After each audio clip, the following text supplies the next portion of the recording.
Supreme court में याचिकाकर्ता प्रियाली सूर ने हिरासत में लिए गए अवैध रोहिंग्या मुस्लिम प्रवासियों की रिहाई के लिए याचिका दायर की थी। इस पर सुप्रीम कोर्ट में केंद्र सरकार से जवाब मांगा था। केंद्र सरकार ने अपना हलफनामा सुप्रीम कोर्ट में पेश कर दिया है, जिसमें सख्त लहजे में दो टूक टिप्पणी की गई। केंद्र सरकार ने कहा है कि अवैध रोहिंग्या मुस्लिमों को भारत में रहने और बसने का कोई मौलिक अधिकार नहीं। साथ ही केंद्र सरकार ने न्यायपालिका की सीमा पर भी टिप्पणी की है।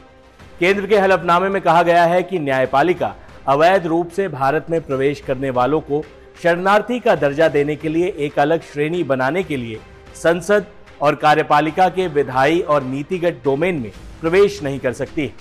सुप्रीम कोर्ट के कई फैसलों का हवाला देते हुए सरकार ने हलफनामे में कहा कि एक विदेशी को संविधान के अनुच्छेद 21 के तहत केवल जीवन और स्वतंत्रता का अधिकार प्राप्त है, लेकिन उसे देश में निवास करने और बसने का अधिकार नहीं है।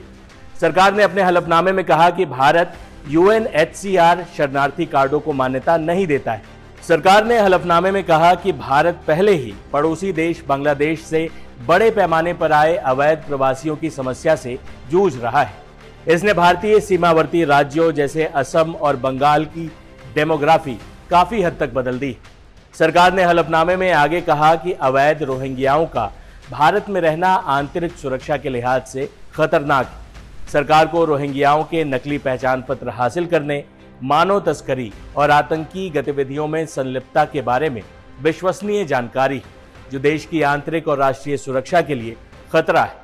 हिरासत में लिए गए रोहिंग्याओं की रिहाई के लिए प्रियाली सूर की याचिका का जवाब देते हुए केंद्र सरकार ने कहा कि अवैध रूप से भारत में प्रवेश करने वालों से विदेशी नागरिक अधिनियम के प्रावधानों के अनुसार निपटा जाएगा।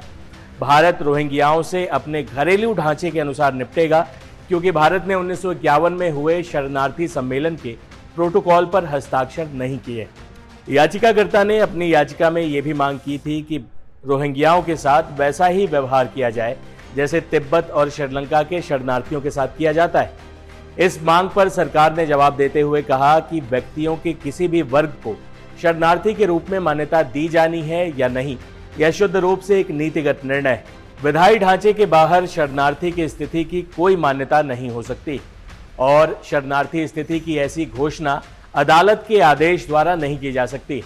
समानता का अधिकार विदेशियों और अवैध प्रवासियों के लिए उपलब्ध नहीं।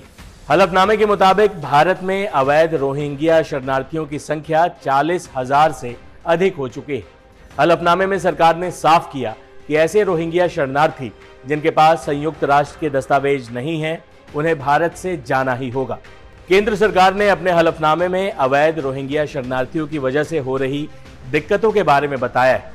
केंद्र ने कहा है कि रोहिंग्या शरणार्थी नॉर्थ ईस्ट कॉरिडोर की स्थिति को और बिगाड़ सकते हैं।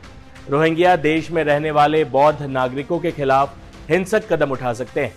सरकार ने सुप्रीम कोर्ट को बताया है कि जम्मू, दिल्ली, हैदराबाद और मेवात में सक्रिय रोहिंग्या शरणार्थियों के आतंकी कनेक्शन होने की खुफिया सूचना मिली। अवैध रोहिंग्या शरणार्थी 2012-13 से ही भारत में रह रहे हैं।